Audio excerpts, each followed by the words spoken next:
Hello friends. आप सभी को मेरा प्यार भरा आदाब और नमस्कार। मैं हूं रियासत हुसैन उस्मानी और एक बार फिर से हमारे यूट्यूब चैनल भारत दर्पण में आपका बहुत बहुत स्वागत है।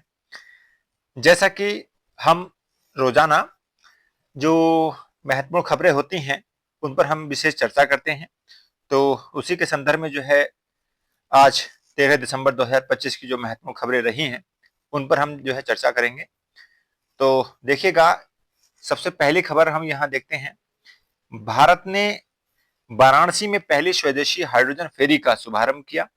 जैसा कि हम जानते ही हैं कि जो है वाराणसी से लेकर के गोरखपुर तक जो है ये एक विशेष जो हाइड्रोजन फेरी का जो है मतलब संचालन किया जाना था, तो इसका जो है शुभारंभ हो गया है।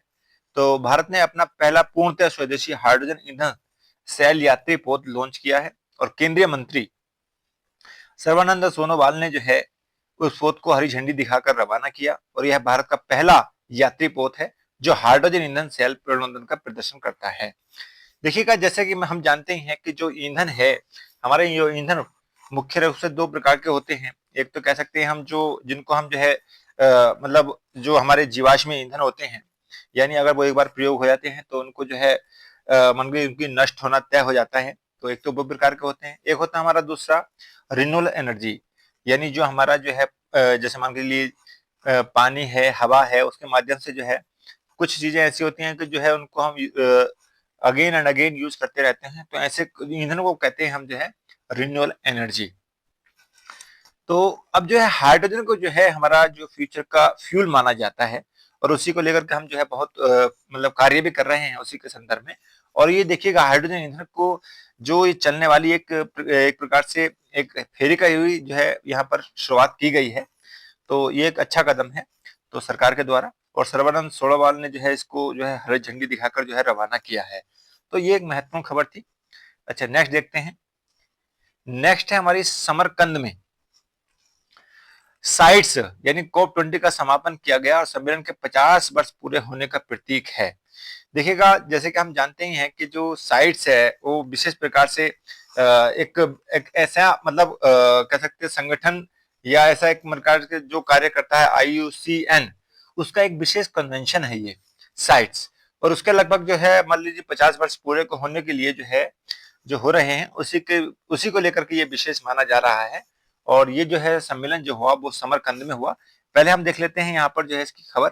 साइट्स के 20वें पक्षकार सम्मेलन यानी कोप कॉन्फ्रेंस ऑफ पार्टीज 20 का जो समापन है वो उज्बेकिस्तान के समरकंद में हुआ और जो सम्मेलन की 50वीं वर्षगांठ के अवसर पर आयोजित किया गया है।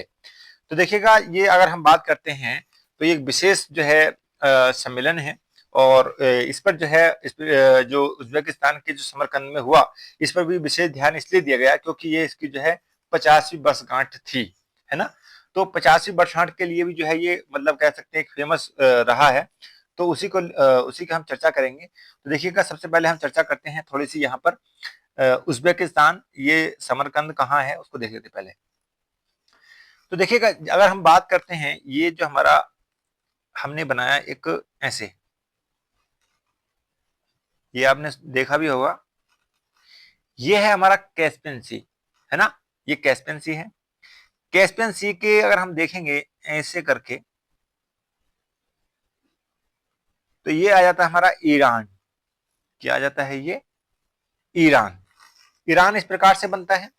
इसकी जो अगर हम कैपिटल की बात करते हैं वो है तेहरान, है ना, तेहरान। और इसी के ऊपर अगर हम छोटा सा ऐसा करके बनाएं ऐसे करके ये ये वाला, तो ये है हमारा तुर्कमेनिस्तान, है ना।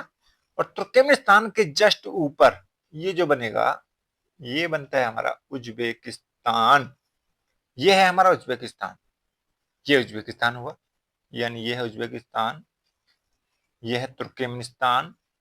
और इसकी जो विशेष ये है स्थिति कि कहां पर है ये, इसके जो आसपास का क्षेत्र है वो फेमस है अरल सागर। ये देखिएगा, ये है अरल सागर। क्या है ये? अरल सागर। और अरल सागर जो है ये हमारा एक तो उज्बेकिस्तान, और ऊपर जो आता है वो आता है हमारा कजाकिस्तान। नाम सुना होगा आपने, कजाकिस्तान। तो कजाकिस्तान और उज्बेकिस्तान की सीमा पर जो है वो है हमारा अरल सागर। और अगर हम देखेंगे तुर्कमेनिस्तान की जो सीमा और ईरान की सीमा और कजाकिस्तान की जो सीमा मिलती है वो मिलती है कैस्पियन सागर से, है ना। तो ये है। अच्छा, इसमें देखेंगे एक शहर है आपका ताशकंद, जो कैपिटल है इसकी। और तुर्कमेनिस्तान की जो कैपिटल है वो है अशगाबाद, वो है यहाँ पर, ये है अशगाबाद। तो ये स्थिति बन जाती है हमारी यहाँ इसको लेकर के। अगर हम बात करते हैं, ये तो हमने देखा है इसके बारे में। अब थोड़ा सा यहाँ समझते हैं कि जो IUCN का जो सम्मेलन यानी अभी समय है साइट्स, उसकी बात करते हैं, उसको समझते हैं थोड़ा सा। देखिएगा, अगर हम बात करें IUCN की, IUCN क्या मतलब होता है इसका? IUCN का मतलब होता है international union, international union for conservation of nature. ये इसकी जो है फुल फॉर्म होती है। और इसी को जो है हम कहते हैं वर्ल्ड कंजर्वेशन यूनियन, है ना। इसकी जो स्थापना यानी इसकी जो एस्टेब्लिशमेंट है वो 1948 में किया गया था। और इसका जो अगर हम बात करते हैं हेडक्वार्टर है वो है ग्लैंड में। कहाँ पर है? ग्लैंड, स्विट्जरलैंड में है ना, स्विट्जरलैंड में है।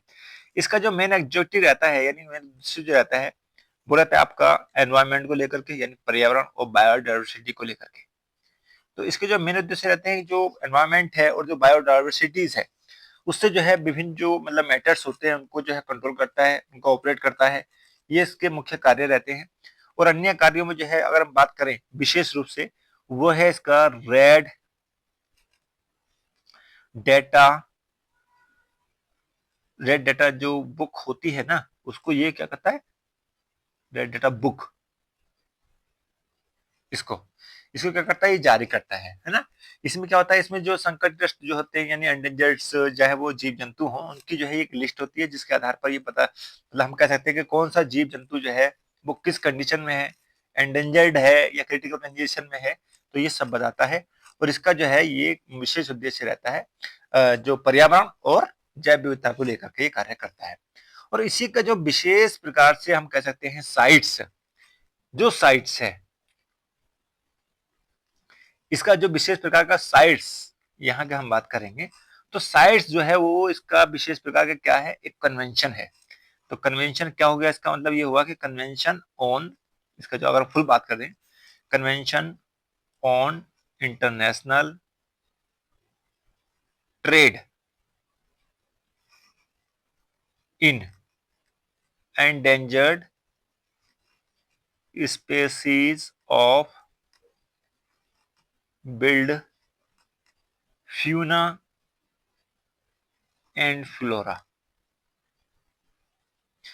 तो क्या मतलब हुआ इसका? इसका मतलब ये हुआ कि जो साइट्स है एक विशेष प्रकार का कन्वेंशन है, और इसका जो मुख्य कार्य है यानी जो विशेष उद्देश्य है क्या है, ये जो हमारे जो बिल्ड एनिमल्स हैं यानी जो एंडेंजर्ड कंडीशन में है, चाहे वो फ्लोना हो या फ्लोरा हो, यानी चाहे वो पादप हो, जीव जंतु हो, तो उनकी जो स्थिति है उनके ट्रेड पर, उनके जो मतलब कि जो ऐसे व्यापार होते हैं जिनको जो है व्यापार नहीं करना चाहिए, उस पर जो है क्या करता है? कंट्रोल करता है। उसके इसका जो है मेन उद्देश्य रहता है साइट्स का। और इसकी जो साइट्स का जो ये शुरू किया गया था IUCN द्वारा, IUCN IUCN द्वारा किया गया था 1975 में। इसलिए इसकी जो है ये कह सकते हैं 50वीं वर्षगांठ है। तो इसलिए फेमस रहा है ये सम्मेलन जो समरकंद में यानी उज्बेकिस्तान में हुआ था। तो ये उसके बारे में मैंने थोड़ा सा यहाँ पर बताया आपको। नेक्स्ट देखते हैं। अच्छा, नेक्स्ट है हमारा विश्व असमानता रिपोर्ट। देखिएगा, विश्व असमानता रिपोर्ट 2026 जारी की गई, और विश्व असमानता रिपोर्ट जो है 2026 तीसरा संस्करण है जो विश्व असमानता लैब द्वारा जारी की गई है, जिसका नेतृत्व जो है थॉमस पिकेटी सहित अर्थशास्त्रियों ने किया है। अच्छा, इसके पहले संस्करण जो है देखिए 2018 और 2022 में पहले हुए थे। इस प्रकार से जो है ये तीसरा हुआ, क्योंकि 2018 में पहला और 2022 में दूसरा हुआ। इस प्रकार जो है 2026 में जो है ये तीसरा हुआ। और थोड़ी सी अगर और देखें इसमें कि रिपोर्ट में आय, संपत्ति, लिंग, जलवायु उत्तरदायित्व और वित्तीय प्रवाह के क्षेत्र में बढ़ती वैश्विक असमानताओं पर जो है प्रकाश डाला गया है, जिसमें भारत शीर्ष पर उच्च स्तर की असमानताओं का प्रतिनिधित्व करता है ना। तो देखिएगा भारत की कैसी स्थिति है यहाँ पर, है ना, असमानता को लेकर जो है शीर्ष स्थिति पर बताता है इस रिपोर्ट के अनुसार, है ना। तो ये है। अच्छा, नेक्स्ट देखते हैं।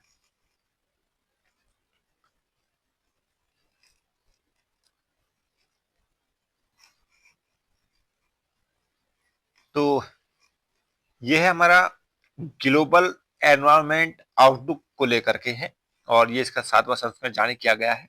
इसमें देखते हैं कि वैश्विक पर्यावरण आउटलुक यानी 7वां संस्करण जो है एक ऐसा भविष्य है जिसे हम चुनते हैं। नैरोबी में आयोजित संयुक्त राष्ट्रीय पर्यावरण सभा द्वारा जो है ये 7वें संस्करण के दौरान जारी किया गया है ना। तो ये एक विशेष संस्करण है जो है विशेष पर्यावरण आउटलुक जो है, और उसका एक 7वां संस्करण इसको जारी किया गया। अच्छा, अगर हम इसकी बात करें तो देखिएगा ये जो है यूनेप द्वारा जो है जारी किया जाता है। अगर हम बात करें यूनेप की तो थोड़ा सा यूनेप को समझ लेते हैं।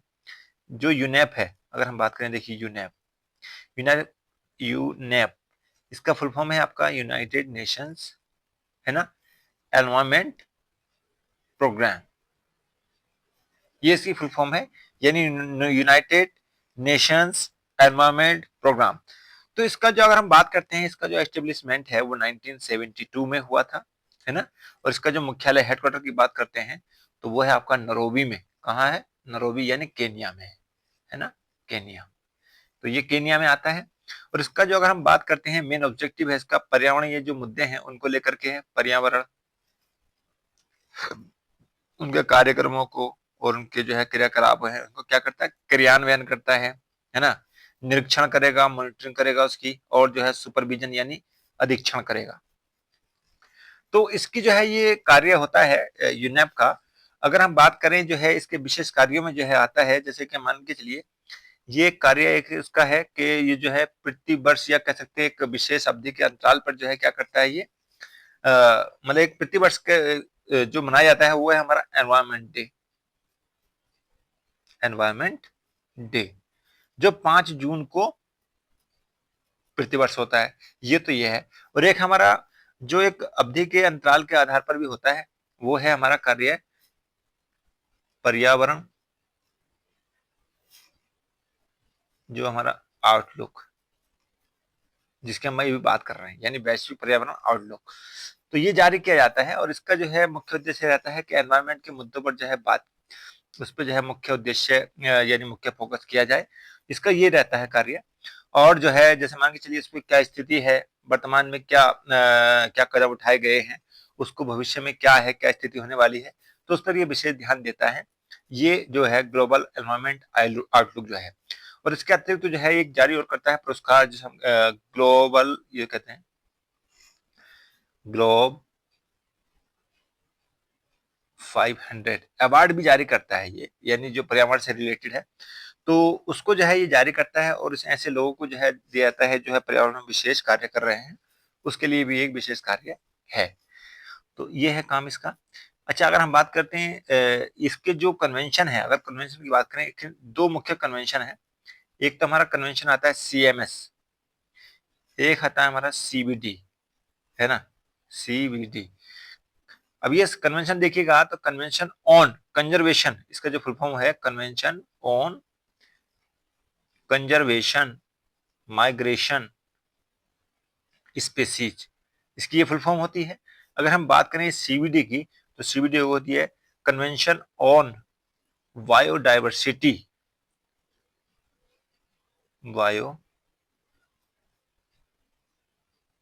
Biological diversity. तो ये इसकी जो है फुल फॉर्म होती है। इसको जो है अगर हम बात करें CMS की तो इसको जो है 1972 में, और इसको जो है 1992 में जो है इसको क्या किया गया था, मतलब अपनाया गया था इसको। तो ये है इसके विशेष मतलब एक प्रकार से कह सकते हैं कन्वेंशन है जो ये जारी करता है यूनेप। तो हमने जो है यूनेप के बारे में जो है थोड़ा सा देखा। नेक्स्ट देखते हैं। अच्छा, नेक्स्ट है हमारा, ये हमने देख ही लिया।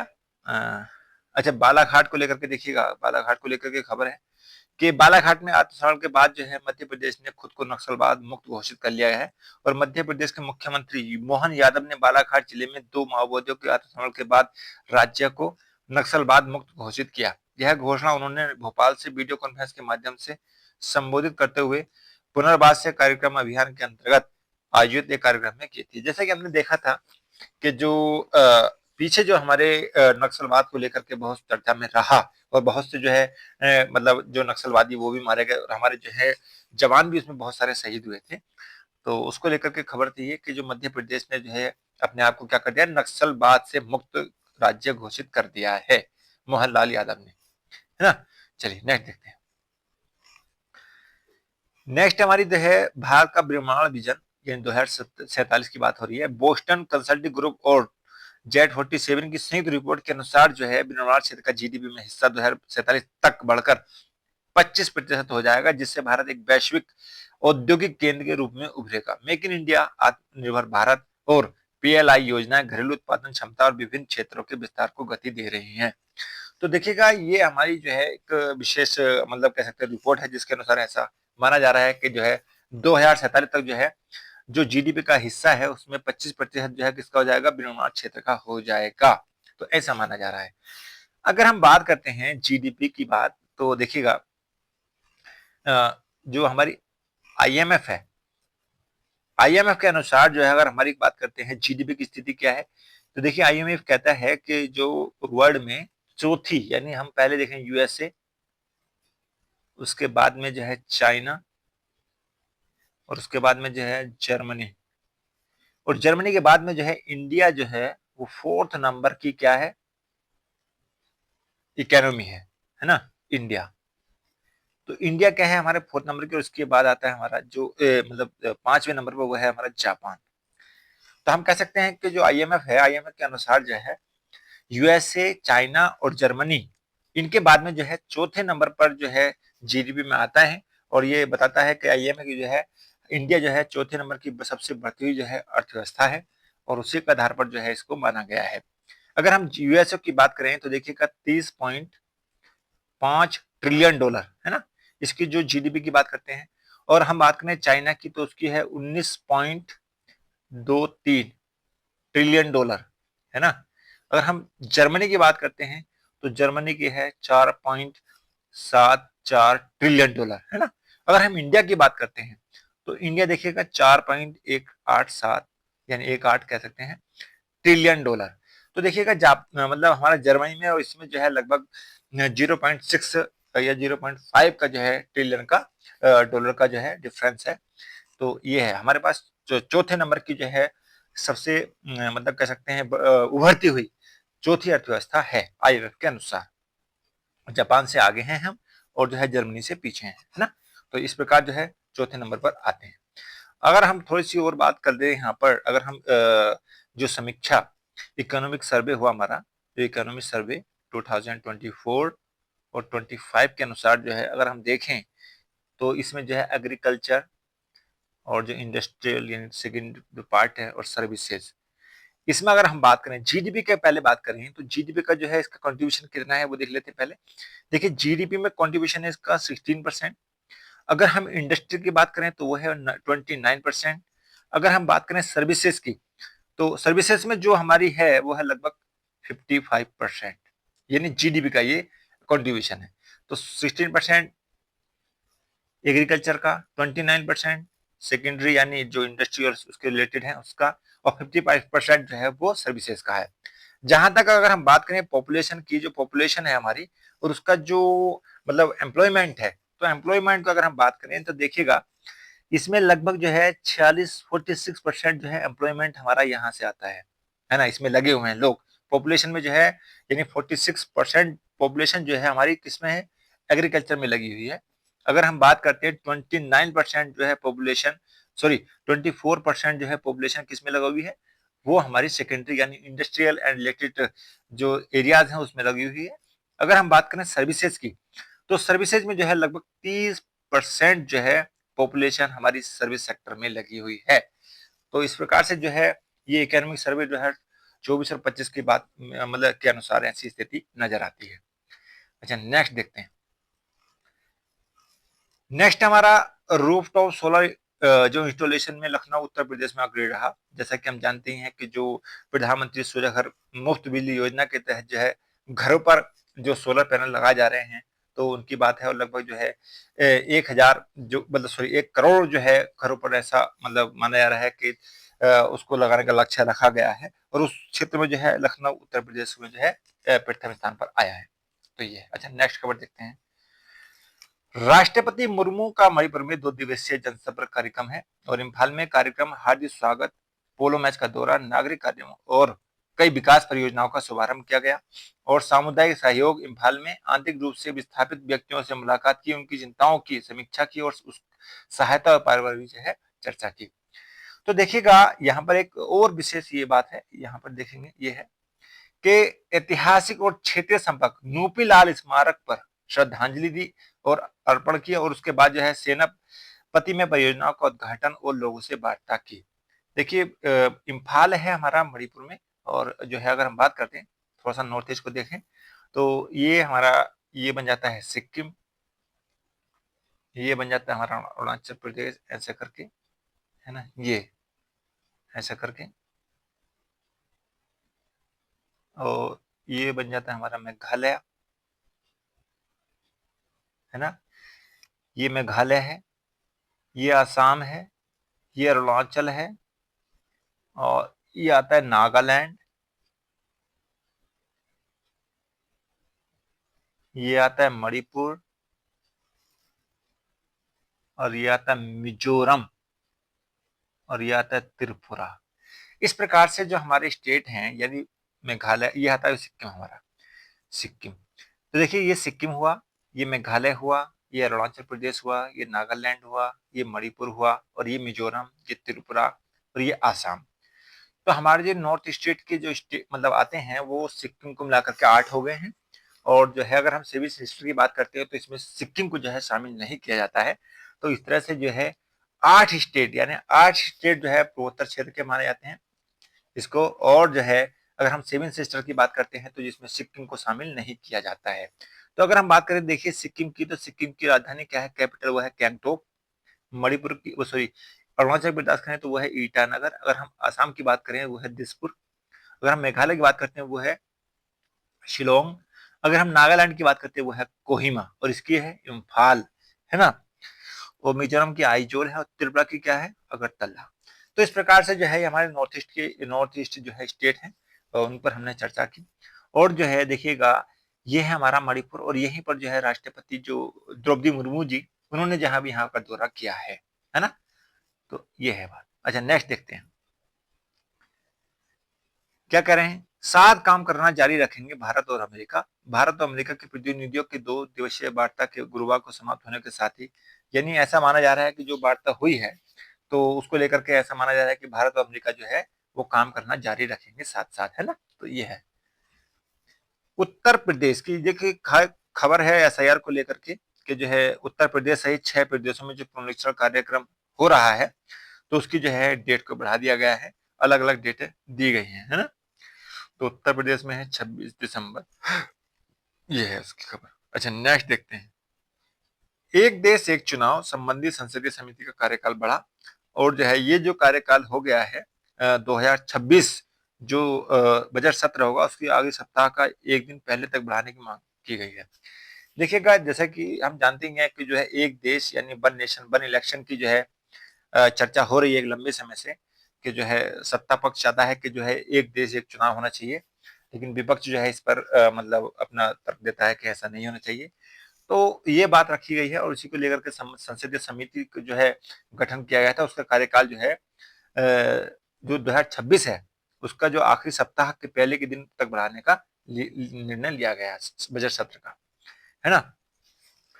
तो एक देश एक चुनाव जो है एक मतलब लंबा मतलब मुद्दा रहा है, थोड़ा सा इसको समझ लें। अगर मान के चलिए एक देश एक चुनाव से हो सकता है कि मान के चलिए क्या हो सकता है, देखिए इसके अगर हम बात करें थोड़ी मतलब पक्ष और विपक्ष की, तो पक्ष में ये होता है कि मान के चलिए जो सत्तारूढ़ जो पार्टी है और उसके जो दल हैं, वो कह रहे हैं कि अगर हमने एक देश एक चुनाव की बात की और उसका ऐसा मतलब अपनाया, तो उस समय बहुत सारे लाभ मिल सकते हैं। जैसे वो कहते हैं कि इसमें जो है बहुत सारा जो खर्चा होता है उसको जो है आसानी से कम किया जा सकता है। और सबसे बड़ा मेन फोकस जो है मतलब इकोनॉमी को लेकर के रहता है, इसीलिए जो है हमें ये मुद्दा मतलब इसको एक देश एक चुनाव को लेकर के होना चाहिए। जबकि जो विपक्षी दल हैं वो कहते हैं कि अगर हमने ऐसा स्थिति अपनाई तो इसमें जो है क्षेत्रीय जो मुद्दे हैं, लोकल जो मुद्दे हैं, वो वहाँ पर क्या हो जाएंगे, इग्नोर हो जाएंगे और वहाँ पर कोई विशेष ध्यान दिया नहीं जाएगा और केवल वहाँ पर जो है एक जो नेशनल है उसको लेकर के बात की जाएगी, जबकि लोकल जो मुद्दे हैं उनको जो है वहाँ से क्या हो जाएगा, यानी पीछे हट जाएंगे वो। तो इसलिए जो है सत्ता पक्ष और विपक्ष में जो है इस तरह के जो है दावे किए जा रहे हैं, है ना। तो ये है। अच्छा, नेक्स्ट देखते हैं। नेक्स्ट हमारा ग्रामीण मांग में व्यापक सुधार और परिवारों की आय बढ़ी, नाबार्ड सर्वेक्षण। नाबार्ड का कहना है कि जो है ग्रामीण क्षेत्रों में खपत बढ़ रही है और 80% जो है ग्रामीण परिवारों ने सालाना आधार पर अपनी खपत बढ़ाने की सूचना दी है। यह बढ़ती समृद्धि की पहचान के साथ साथ ग्रामीण आर्थिक गतिविधियों में तेजी का भी स्पष्ट संकेत देती है। नाबार्ड की एक सर्वेक्षण रिपोर्ट में ये बात कही गई है। इन नाबार्ड का कहना है कि ग्रामीण जो है जो ग्रामीण इकोनॉमी है वो भी तेजी से बढ़ रही है। तो ऐसा माना जा रहा है नाबार्ड का। नाबार्ड एक मतलब कह सकते हैं बहुत ही फेमस एक संस्था है ना। तो उसके लिए तो देखते हैं नेक्स्ट। अच्छा, तालिबान के साथ व्यावहारिक संबंध कायम रखने का पक्षधर है। भारत ने संयुक्त राष्ट्र सुरक्षा परिषद को बताया कि वह तालिबान के साथ जो है व्यावहारिक संबंध कायम करने का पक्षधर है, क्योंकि केवल दंडात्मक कदमों पर ध्यान केंद्रित करने से पुराने दृष्टिकोण को बढ़ावा मिलेगा। यानी तालिबान, आप जानते हैं कि जो अफगानिस्तान है, अगर हम अफगानिस्तान की बात करें तो देखिएगा, जैसे मैंने बताया था ये है हमारा इंडिया, है ना, ऐसे करके बन जाता है इंडिया, ऐसे, है ना। और ये बन जाता है पाकिस्तान और ये बन जाता है अफगानिस्तान, है ना। इसकी कैपिटल है यहाँ पर देखेंगे इस्लामाबाद और इसकी कैपिटल है काबुल अफगानिस्तान की, है ना। और पाकिस्तान की क्या है, इस्लामाबाद। इंडिया की तो आप जानते हैं नई दिल्ली। तो यहाँ पर क्या है कि तालिबान के, क्योंकि यहाँ पर अब अफगानिस्तान के अंदर जो है वो तालिबान सरकार है और उसी के साथ जो है भारत कहता है कि जो है हम तालिबान के साथ जो है व्यवहारिक रिश्ते रखेंगे, तो ऐसा माना जा रहा है। क्योंकि अभी भी हमने देखा था कि पिछले जो मान के चलिए अक्टूबर नवंबर में एक दौरा भी हुआ था तालिबान के, जो वहाँ पर कुछ मंत्री हमारे यहाँ पर आए थे, है ना। तो उनको लेकर के तो देखिएगा तालिबान जो है क्या है, तालिबान एक ऐसा समूह है मतलब जो एक लंबे समय से संघर्ष करता आ रहा था कि जो है हमें सत्ता अपने अफगानिस्तान में सत्ता हम अपने हिसाब से चलाएंगे। तो तालिबान जो है एक जो है ग्रुप ऑफ स्टूडेंट है। तालिबान का अगर हम बात करें, तालिबान जो है बस उर्दू का वर्ड है, तो जो उर्दू में इसको तालिबान कहते हैं, ताली मतलब स्टूडेंट, तो स्टूडेंट यानी ग्रुप ऑफ स्टूडेंट, तालिबान का मतलब होता है ग्रुप ऑफ स्टूडेंट। तो वो जो ग्रुप ऑफ स्टूडेंट है वो एक लंबे समय से जो है संघर्ष कर रहे थे कि जो है हमें सत्ता अपने हिसाब से चलानी है। तो उसको लेकर के आखिरकार उन्होंने जो है सत्ता जो है अफगानिस्तान में कायम की और वो है अभी जो है वहां पर तालिबान की सरकार ही वहां पर है ना। तो इसको लेकर के खबर थी। और भारत जो है तालिबान को मतलब अब क्या कर रहा है कि उसको जो है कह रहा है कि हम साथ साथ कार्य करेंगे, ऐसा माना जा रहा है ना। और नेक्स्ट देखते हैं।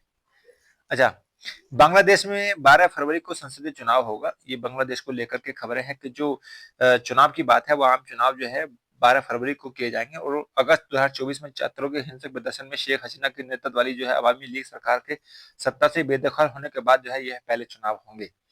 तो देखिएगा अगर हम बात करें बांग्लादेश की तो वो कहाँ कैसे किस स्थिति में है देखते हैं। तो देखिएगा, है ना, ये है हमारा ये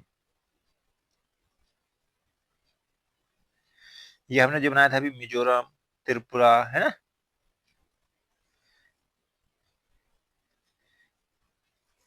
मिजोरम, त्रिपुरा, मणिपुर, नागालैंड और ये है हमारा बांग्लादेश। ये है हमारा बांग्लादेश, है ना। ये जो हमने बनाया, ये है मेघालय और ये है हमारा वेस्ट बंगाल। तो इनसे जो है घिरा हुआ है, ये आसाम है। तो जो बांग्लादेश है, अब बांग्लादेश में जो है 12 फरवरी को संसदीय चुनाव होने हैं, आम चुनाव, उसी को लेकर के ये खबर है। अच्छा, नई खबर नेक्स्ट देखते हैं। अमेरिका को नया शांति प्रस्ताव भेजेगा यूक्रेन, यानी यूक्रेन के जो राष्ट्रपति हैं जेलेंस्की साहब, वो जो है उन्होंने कहा है कि हम जो है नया शांति प्रस्ताव भेजेंगे अमेरिका को, देखते हैं क्या होता है ना? तो एक लंबे समय से जो है रसिया और जो है यूक्रेन में लंबे समय से जो है युद्ध चल रहा है और उसकी शांति वार्ता जो है अभी संपन्न समय-समय पर होती रही है, लेकिन अभी कोई सटीक निर्णय निकला नहीं है। अच्छा, नेक्स्ट देखते हैं। व्यक्ति के अधिकार हमेशा राष्ट्रीय हित के अधीन। सुप्रीम कोर्ट का कहना है कि सुप्रीम कोर्ट ने गुरुवार को कहा कि किसी व्यक्ति का अधिकार हमेशा राष्ट्र के हित के अधीन होते हैं। इस बात पर जोर दिया गया कि संविधान के अनुच्छेद 21 के तहत दिए गए अधिकारों की हमेशा रक्षा की जानी चाहिए, लेकिन ऐसे मामलों में जहां देश की सुरक्षा या अखंडता का सवाल उठता है, वहां जमानत देने का एकमात्र आधार नहीं हो सकता। ये कहना है ना? तो ये देखिएगा।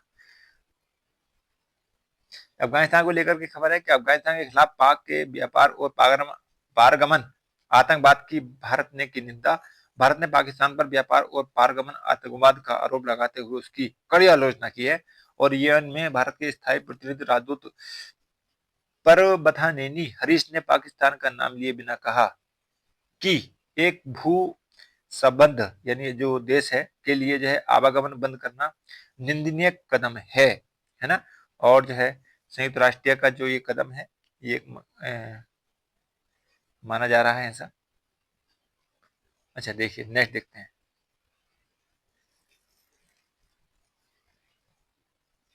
एआई से बढ़ते आतंकी खतरों से निपटने को वैश्विक मानक विकसित करने को भारत प्रतिबद्ध है। यानी देखिएगा, एआई जो है आजकल बहुत मतलब तेजी से विकसित हो रहा है और उसको लेकर के जो है मतलब कह रहा है कि आईआई से जो है एआई से बढ़ते आतंकी खतरों से निपटने को वैश्विक मानक विकसित करने को भारत प्रतिबद्ध है। यानी भारत जो है अगर इस तरह की कोई घटनाएं घटती हैं तो उसको लेकर के लिए जो है वो तैयार रहेगा, ऐसा कहा है। अच्छा देखते हैं नेक्स्ट।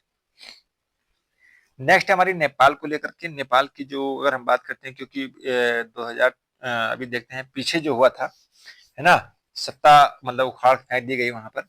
तो नेपाल को लेकर के, नेपाल में जो है अंतरिम सरकार के जैन जेड के आंदोलनकारी नेताओं के साथ बनी सहमति के आधार पर जल्द ही संविधान में संशोधन की प्रक्रिया शुरू करेगी और इस सुधार का उद्देश्य जनसंख्या के अनुपात में सरकार और सरकारी पदों पर हिस्सेदारी सुनिश्चित करेगा।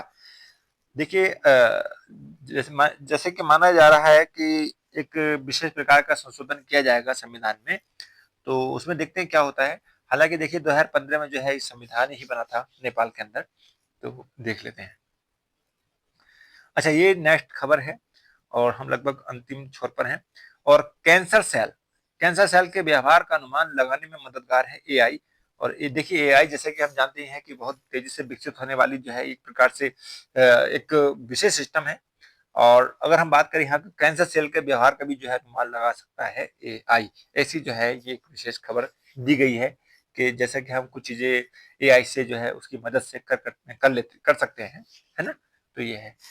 तो ये हमने आज की बहुत महत्वपूर्ण खबरें देखी और जिस पर जो है हमने मुख्य जो खबरें रही उन पर ज्यादा फोकस किया और जो मतलब कह सकते हैं कम इम्पोर्टेंट थी उन पर हमने कम फोकस किया है। तो आज के लिए बस मैं इतना ही। और मैं चाहूँगा कि आप जो है हमारी जो वीडियो है उसको शेयर भी करते रहें और जो है साथ ही साथ जो है हमारे चैनल को सब्सक्राइब भी कर लें, ताकि जो है आने वाली जो वीडियो है आप तक आसानी से पहुँच सके। तो आज के लिए बस इतना ही। जय हिंद, जय भारत, धन्यवाद।